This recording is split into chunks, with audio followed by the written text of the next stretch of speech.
Jadi Januari sampai Oktober ya tahun ini itu di Bali sudah 93 orang yang meninggal. 93 akibat bunuh diri. Ya. Dan kita di Bali nomor 3 tertinggi setelah Jawa Tengah dan Jawa Timur. Nah, ada juga kan fenomena sekarang jadi non-suicidal self-injury, jadi menyakiti diri tanpa intensi untuk bunuh diri. Orang bunuh diri ini sebenarnya bukan mau mati, tapi mau mengakhiri penderitaannya. Jadi bukan mau mengakhiri hidupnya, tapi mau mengakhiri penderitaannya. Hanya saja untuk mengakhiri penderitaannya mungkin merasa tidak ada opsi lain selain lewat bunuh diri. Nah, artinya stigma inilah yang perlu pelan-pelan kita kikis. It's okay to be not okay ya saat itu ya. Mau kemudian membicarakan masalah itu bukan bagian dari membicarakan aib ya. Nah, ini tugas kita semua mengikis stigma bahwa kesehatan mental itu sebenarnya bagian dari kesehatan fisik juga gitu. Nggak perlu malu ketika salah satu anggota kita mengalami hal itu, justru kita bantu.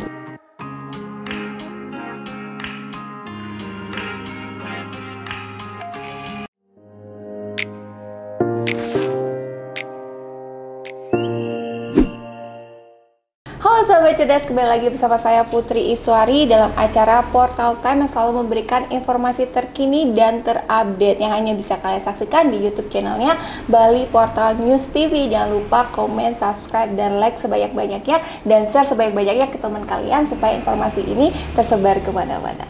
Nah, episode kali ini Putri akan membahas hal-hal yang sempat viral di mana-mana di medsos maupun di berita-berita yang ada di televisi yang sering dilakukan oleh beberapa orang akibat depresi sehingga memilih jalan terakhir yaitu bunuh diri. Berdasarkan survei, kasus bunuh diri ini juga merupakan kasus nomor 4 untuk usia 15 sampai 29 tahun untuk penyebab kematian utama. Nah, dalam survei sampel registrasi survei SRS yang dilakukan oleh Badan Litbangkes Kemenkes tahun 2016 juga ditemukan sebanyak 0,72 kasus per 100.000 atau 7 kasus dalam 1 juta penduduk. Nah, cukup banyak ya, dan itu terus meningkat setiap tahunnya. Nah, kira-kira kenapa ya sampai orang-orang itu melakukan bunuh diri? Nah, kebetulan Putri hari ini sudah bersama Dr. Igusti Rai Putra Wiguna SPKJ selaku dokter spesialis kejiwaan. Halo dokter, selamat siang. Halo Putri. Ya. Apa kabar dok? Saya kabarnya mantap jiwa. Mantap jiwa. Baik aja, hari ini pasiennya banyak dok? Iya. Putri ini ganggu nggak dok? Nggak apa-apa ya? Oh iya, iya. Ya. Apa sih yang nggak buat Putri? Oh my god. Nah, kebetulan dok hari ini juga ada kasus mengenai bunuh diri nih dok ya. Yang seorang siswi dari SMP di Sukawati Gianyar bunuh diri lompat dari gedung sekolahnya. Nah, menurut pandangan dokter nih dok, selaku dokter kejiwaan nih bagaimana melihat ini? Ya, tentunya kita prihatin ya. Sebenarnya ini makin menguatkan ya data-data yang waktu ini sudah disajikan. Jadi Januari sampai Oktober ya tahun ini itu di Bali sudah 93 orang yang meninggal. 93 akibat bunuh diri. Ya. Dan kita di Bali nomor 3 tertinggi setelah Jawa Tengah dan Jawa Timur. Yang mana jumlah penduduknya Bali jauh lebih kecil kan. Jadi kalau dihitung persentasenya ya, kalau ini terus berlangsung misalnya ada angka misalnya kalau tadi dibacain data nasionalnya 1 juta paling ada 7. Ada 7. Itu pun tahun 2016 dong. Itu di Bali itu bisa jadi 26 per 1 juta. Penduduk per tahun itu meninggal bunuh diri. Dan sebagian diantaranya adalah orang-orang anak-anak remaja dan dewasa muda yang produktif gitu. Nah, ini gimana dok solusinya dok untuk para remaja ini biar kenapa sih harus memilih jalan pintas itu dok? Mungkin kita mulai dari bahwa kita juga nggak mau menstigma ya bahwa orang bunuh diri ini sebenarnya bukan mau mati sebetulnya. Tapi mau mengakhiri penderitaannya. Jadi bukan mau mengakhiri hidupnya, tapi mau mengakhiri penderitaannya. Hanya saja untuk mengakhiri penderitaannya mungkin merasa tidak ada opsi lain ya, selain lewat bunuh diri. Nah, angka-angka ini sebenarnya relate ya, atau berhubungan dengan angka-angka yang lain. Misalnya di Indonesia, riset kesehatan dasar 2018 yang terakhir itu dari 6% total ya, anak remaja di atas 15 tahun itu mengalami gangguan mental emosional termasuk depresi, hanya 91%-nya yang mendapatkan terapi. Jadi hanya 9% yang mengakses terapi. Sebagian besar mungkin nggak tahu dirinya mengalami depresi dan sebagainya. Kemudian yang berhubungan juga adalah untuk ya angka gangguan jiwa berat itu di Bali itu nomor 1 deh. Jadi 11 per 1000 jumlah penduduk itu di Bali, dari 11 per 1000 ya dari rumah tangga di Bali itu mengalami gangguan jiwa berat. Jadi skizofrenia, bipolar atau yang disabilitas ya psikososial. Dan setengahnya, hampir setengahnya itu tidak berobat teratur. Jadi angka-angkanya makin besar. Belum lagi kalau misalnya kita lihat misalnya untuk darurat narkoba, jadi penyalahgunaan narkotika dan zat-zat adiktif lainnya itu di Bali juga masuk 10 besar. Jadi kita bayangkan ya, problem-problem dasar ini tidak diatasi, maka tentu sebagian orang merasa bunuh diri adalah satu-satunya opsi buat mereka gitu. Termasuk oleh remaja dan dewasa muda. Dan sebenarnya kejadian di mana murid sekolah kemudian melakukan bunuh diri, melompat di sekolah sebenarnya bukan baru pertama. Tahun ini ada percobaan bunuh diri sebelumnya kan. Kalau masih ingat, kalau kita baca berita di salah satu SMA negeri di Denpasar Utara, kemudian ada SMP swasta di Denpasar, mungkin jaraknya hanya nggak lebih dari 2 minggu.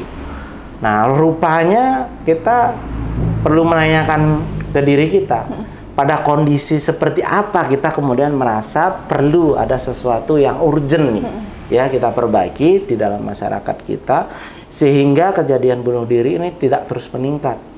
Jadi kalau tren ya jumlah angka bunuh diri ini tetap seperti ini, tahun ini bisa jadi rekor ya tertinggi di Indonesia, di seluruh Indonesia untuk angka bunuh diri.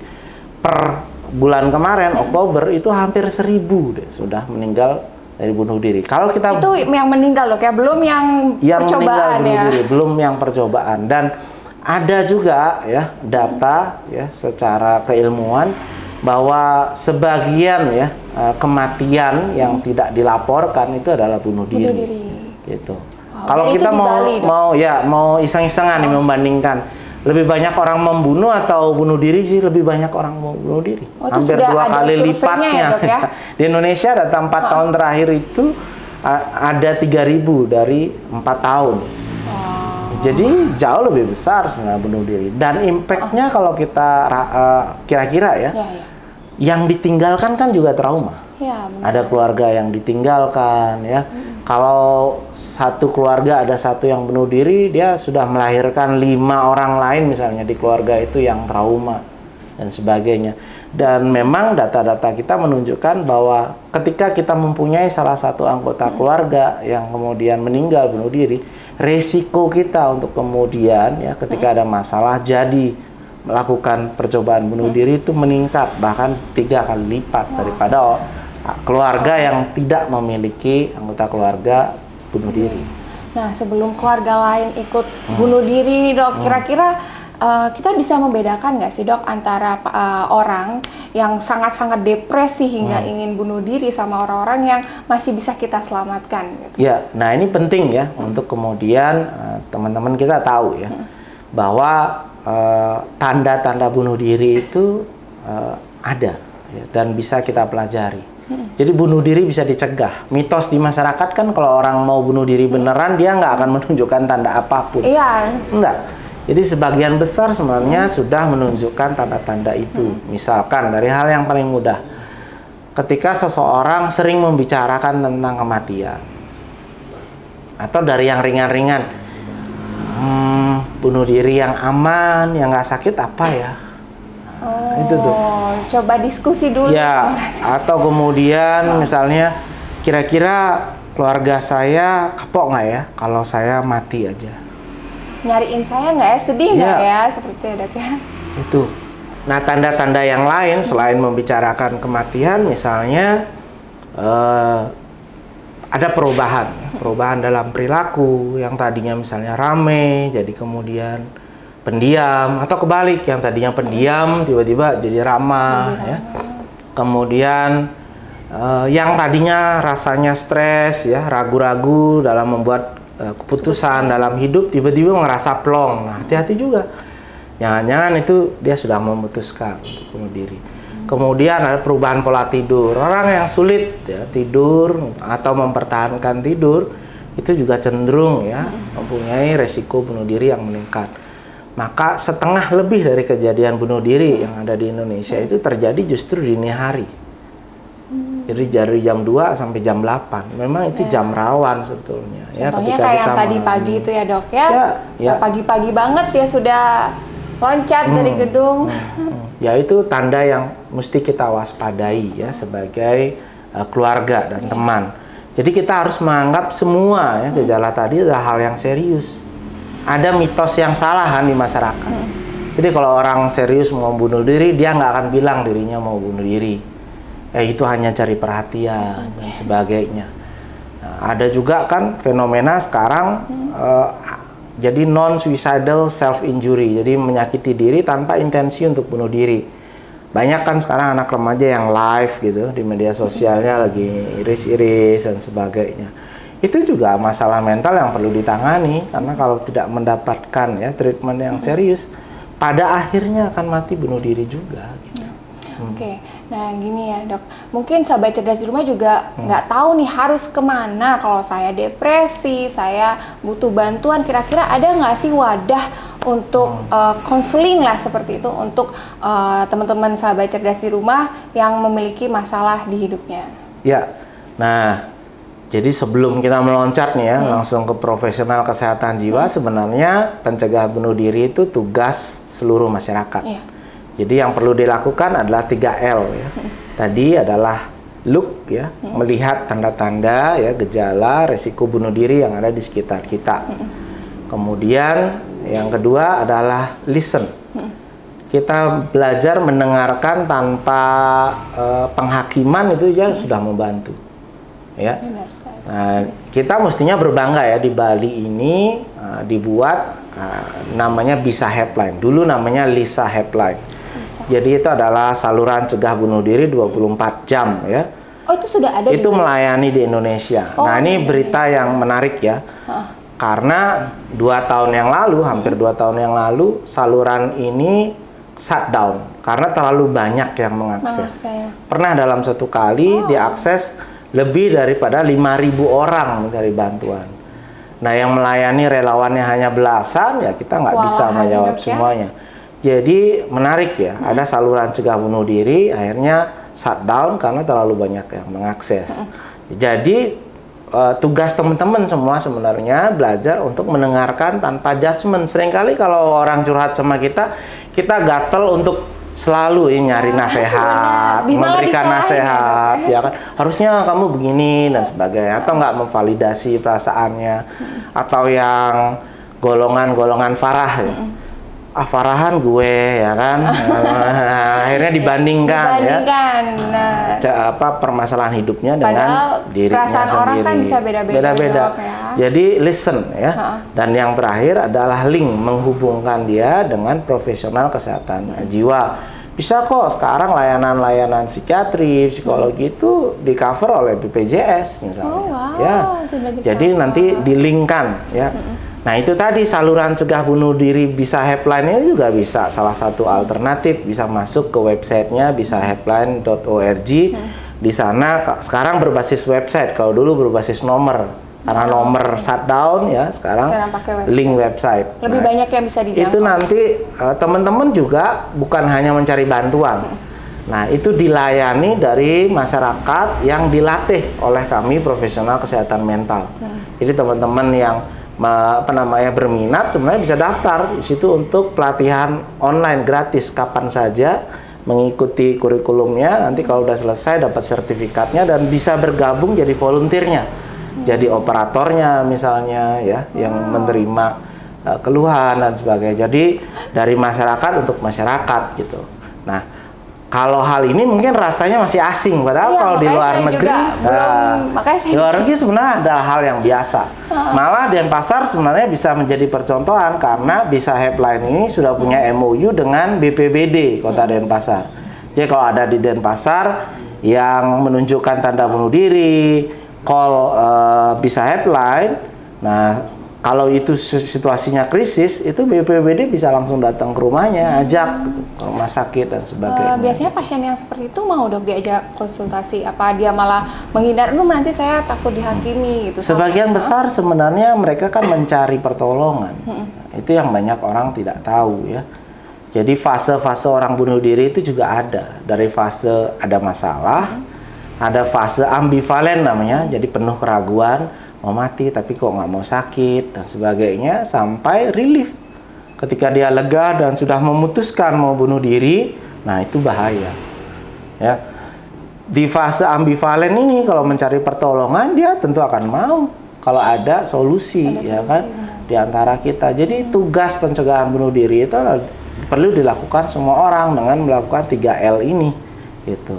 Dan diharapkan mengurangi jumlah angka keinginan untuk bunuh diri ya dok? Ya. Nah, kira-kira dok, ada nggak sih hubungannya antara usia sama tingkat emosi dari penderita yang ingin bunuh diri ini dok?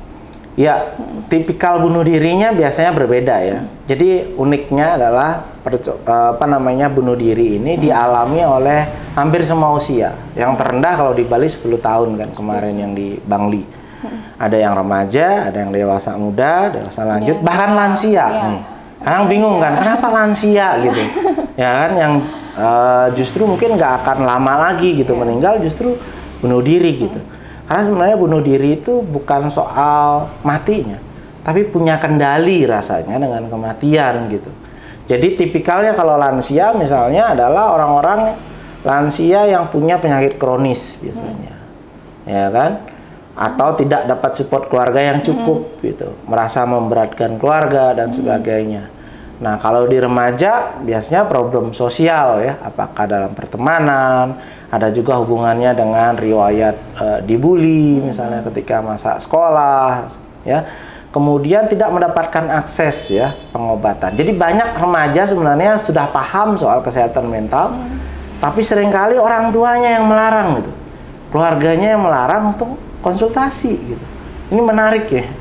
Jadi efek ya dari Gen Z dan milenial ini soal kesehatan mental, awareness-nya tuh sudah sampai pada mereka. Ya, tapi di generasi yang di atasnya belum. Jadi cukup banyak saya temui anak-anak remaja sudah konsultasi, kemudian berhenti karena keluarganya melarang. Nah, ketika sudah kejadian baru kemudian keluarga merasa shock untuk hal itu. Saya pikir ini adalah hal yang ringan. Ya justru ketika masih ringan lah kita tangani akan jauh lebih baik gitu. Sebelum adanya kejadian kasus bunuh diri hari ini dok ya, sebelumnya juga ada kasus ibu-ibu yang baru melahirkan, itu juga melakukan percobaan bunuh diri di kereta api dok. Nah itu katanya karena baby blues. Nah bisa nggak sih karena baby blues itu dia sampai melakukan bunuh diri gitu? Ya, jadi memang ada datanya di mana percobaan bunuh diri itu terbesar sebenarnya pada wanita.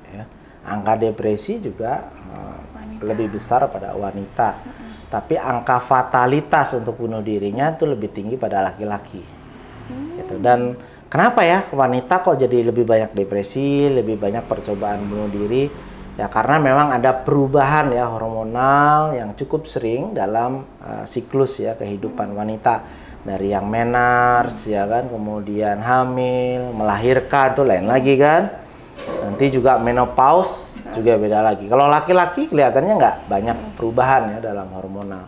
Dan ada yang dinamakan baby blues, jadi hanya karena murni ya perubahan hormonal saja, moodnya kemudian jadi down ya, jadi nangis. Padahal lahir anak tuh sehat, misalnya kan, harusnya seneng. Dan itu bukan karakter. Banyak orang kan bermasalah sama mertuanya, menantu mertua, karena gimana sih ini kok lahir bukannya seneng malah sedih gitu. Itu bukan kepribadian seseorang, tapi itu suatu situasi yang perlu mendapatkan penanganan, perlu support lebih banyak. Lebih sering baby blues ini terjadi pada kehamilan pertama misalnya, ya. Kemudian lebih sering misalnya pada yang tidak terlalu direncanakan ya kehamilannya, atau jarak antara menikah dengan hamilnya itu cukup cepat, ya kan. Nah, kemudian tergantung juga support keluarga, misalnya pada suami yang sibuk misalnya, atau berada di situasi tempat yang baru, ya itu juga meningkatkan ya kemungkinan baby blues. Ada juga namanya postpartum depression.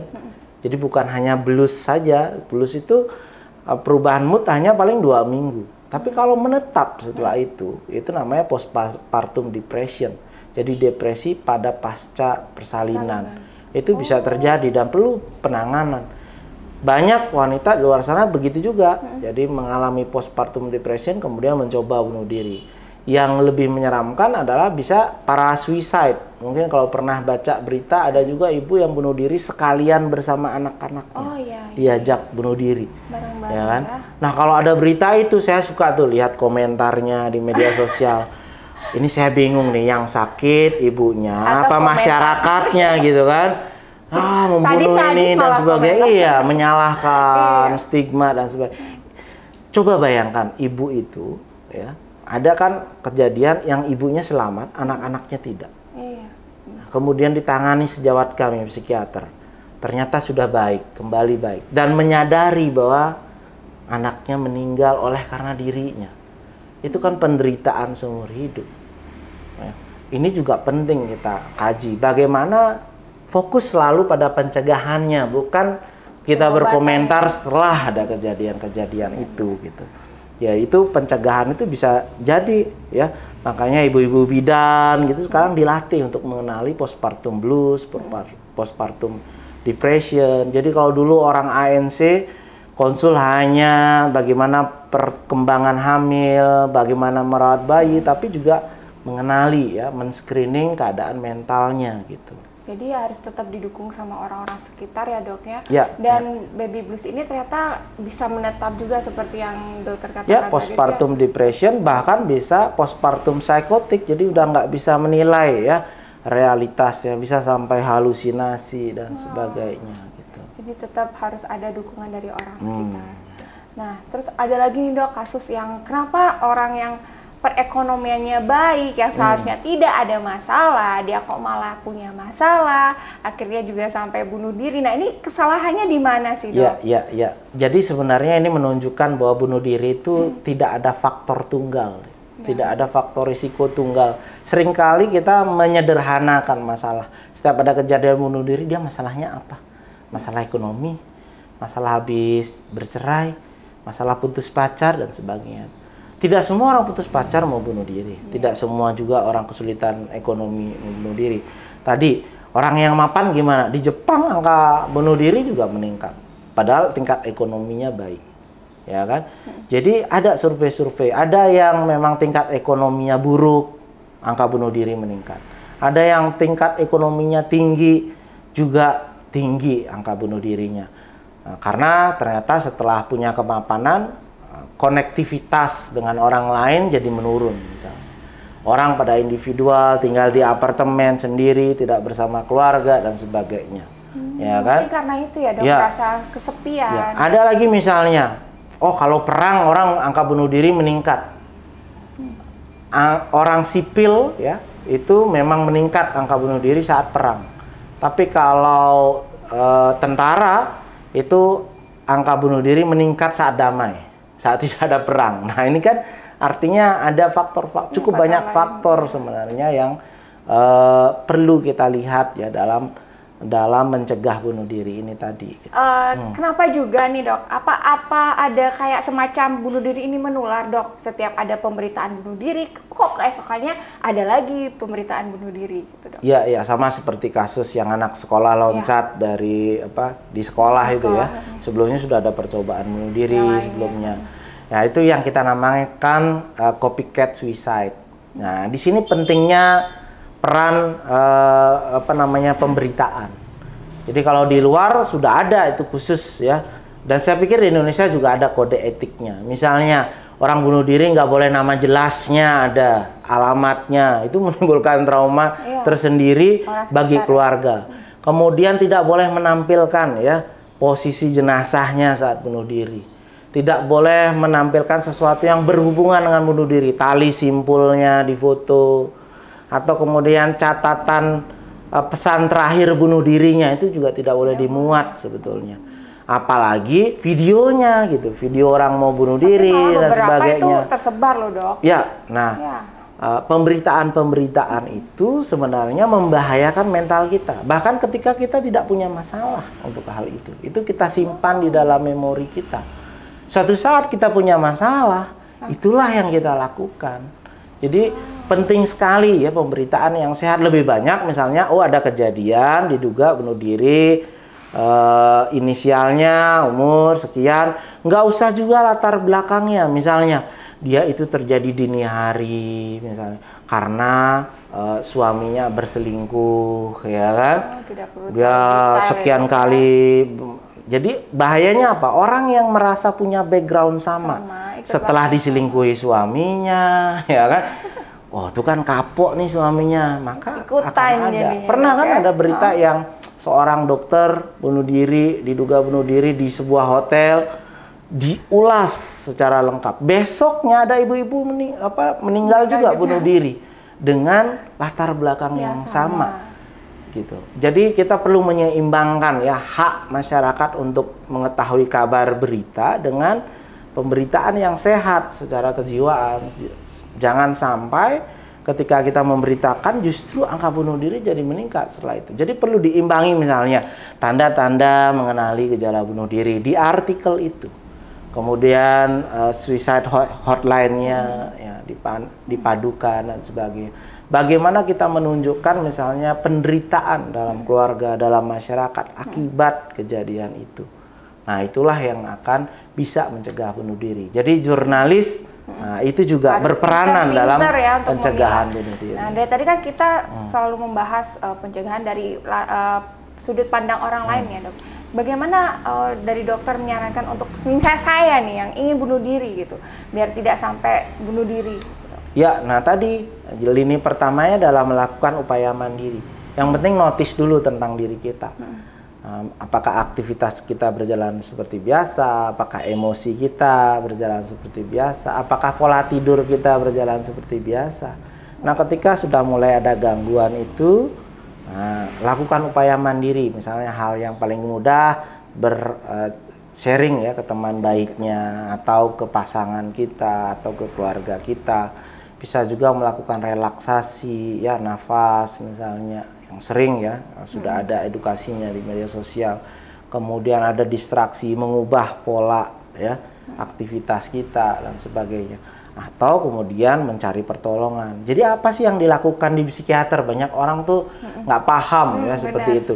Bahwa saya akan dinasihati nggak usah bunuh diri, nggak begitu juga. Jadi yang pertama dilakukan adalah tentu non-judgmental listening. Jadi mendengarkan itu tanpa penghakiman sehingga orang merasa perasaannya tervalidasi ya, bahwa itu memang ada masalah. Takut konsultasi karena takut dihakimi. Iya, enggak juga, ngapain ya kan? Nah, seperti itu. Jadi didengarkan, kemudian dicari latar belakang masalahnya. Tentu ada kombinasi antara faktor di dalam dirinya dengan stresor di luar dirinya. Apakah ada opsi-opsi lain selain percobaan bunuh diri ini? Atau kalau memang ada gangguan mental yang mendasarinya, bipolar misalnya, ataukah depresi, ya ditangani, itu ada obatnya. Obatnya bukan obat penenang atau sekadar obat tidur, bukan. Jadi orang bisa mengalami depresi memang ada ya zat kimia alami di dalam otaknya, misalnya serotonin, norepinefrin, dopamin, itu yang nggak seimbang. Dan kadang mereka nggak sadar nggak sih dok? Ya, dan kemudian obat ini bisa membantu ya memulihkan hal itu, selain juga dengan psikoterapi, artinya dengan talk terapi, dengan bicara ya. Sampai kemudian bisa membaik. Banyak. Jadi kalau kita lihat ada yang pakai tato titik koma, nah itu sebenarnya tanda buat teman-teman yang survivor yang dulu pernah sampai percobaan bunuh diri tapi masih survive sampai sekarang gitu. Jadi mereka sangat menghargai, termasuk teman-teman di Bisa Helpline itu lah dulunya mungkin orang-orang yang pernah mengakses bantuannya, tapi kemudian sekarang sudah oke dan menjadi volunteer buat kami gitu. Nah, tadi kan dokter sempat menyinggung nih masalah percobaan bunuh diri ditanggung oleh BPJS. Nah, itu gimana prosesnya, Dok? Ya, begini nih, ini agak unik ya. Sebenarnya luka-luka akibat percobaan bunuh dirinya itu tidak ditanggung oleh BPJS. Ini juga yang kami masih mendorong juga untuk bisa, karena sebenarnya kan orang normal kan nggak ada yang kemudian mau ya melakukan percobaan bunuh diri. Ya, dan hampir sebagian besar memang ada latar belakang ya gangguan kesehatan jiwa, kalau nggak ngapain bunuh diri. Nah, mirisnya adalah luka-luka fisiknya, misalnya kalau dia gores, lukanya, kemudian misalnya kalau minum sesuatu, kumbal lambungnya itu nggak bisa ditanggung BPJS. Tapi untuk gangguan mentalnya yang melatar belakangi itu ditanggung BPJS, apalagi kalau sebelumnya sudah pernah konsultasi. Konsultasinya gitu. Kayak ditanggung dok atau yang menyebabkan? Saya kurang paham. Ya, artinya konsultasi untuk gangguan kesehatan jiwa yang melatar belakangi bunuh diri itu, misalnya dia depresi, bipolar dan sebagainya. Jadi saran saya ya seringan mungkin ya masalahnya itu bisa konsultasi teratur sebelum kemudian kejadian ya. Krisis yang lebih fatal nanti bahkan nggak ditanggung oleh BPJS. Ya meskipun nanti ditanggung pun jangan sampai ada niatan sahabat cerdas bunuh diri. Dan yang lebih penting adalah begini, ada angka namanya pulang paksa ya dari perawatan ya, itu yang sangat tinggi. Jadi misalnya ada orang percobaan bunuh diri ya datang, yang diobati itu hanya lukanya. Tapi mentalnya masalah fisiknya begitu mau dikonsultasikan keluarganya melarang gitu. Oh saya nggak mau gitu. Mungkin ya, malu kali dok ya. Nah artinya stigma inilah yang perlu pelan-pelan kita kikis. It's okay to be not okay ya saat itu ya.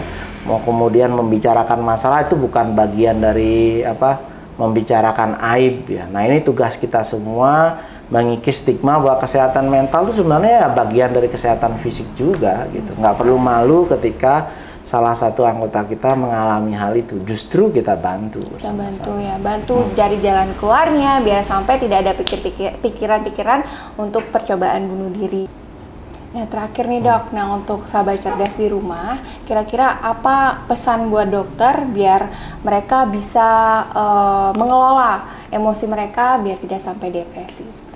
Ya, tentu saya biasanya mengatakan roadmap buat mantap jiwa ya. Jadi yang pertama adalah mengenali diri kita sendiri, mengenali kemampuan dan keterbatasan kita, mengenali harapan-harapan yang ingin kita capai, logis nggak nih, ya kan?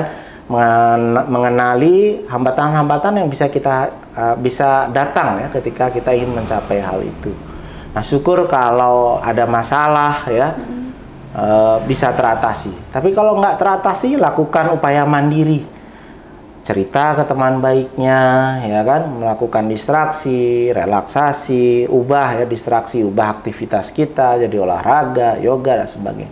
Tapi ketika upaya mandiri ini tidak membuahkan hasil, nggak usah malu juga untuk mendapatkan bantuan profesional kesehatan mental, mau psikiater, mau psikolog klinis, mau perawat jiwa atau konselor, mana akses yang lebih mudah dicapai. Jadi apapun masalahnya jangan pernah membuat keputusan yang permanen untuk masalah yang sebetulnya temporer. Itu sih. Terima kasih dokter atas kesempatannya dan waktunya. Nah nggak terasa ya sahabat cerdas, waktunya Putri untuk menemani sahabat cerdas sudah selesai. Jangan lupa terus saksikan Portal Time di YouTube channelnya Bali Portal News TV. Sampai jumpa di episode selanjutnya. Bye-bye.